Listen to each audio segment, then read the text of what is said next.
দুর্দশাগ্রস্ত Padma bank পিএলসিকে একীভূত করবে না export import bank of Bangladesh PLC. সোমবার এক্সিম ব্যাংকের পরিচালনা পর্ষদের সভায় এই সিদ্ধান্ত নেওয়া হয়েছে।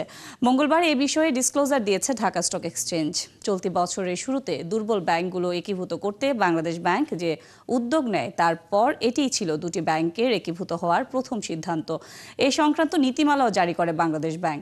চলতি বছরের ১৪ মার্চ এক্সিম ব্যাংকের পরিচালনা পর্ষদের সভায় পদ্মা ব্যাংককে একীভূত করার সিদ্ধান্ত নেওয়া হয়েছিল। এরপর 18 মার্চ সিদ্ধান্তের বিষয়টি দুই স্টক এক্সচেঞ্জ ও নিয়ন্ত্রক সংস্থাকে জানিয়েছিল এক্সিম ব্যাংক। কিন্তু ৫ আগস্ট সরকার পতনের পর পরিবর্তিত বাস্তবতায় সেই সিদ্ধান্ত থেকে সরে এলো এক্সিম ব্যাংক।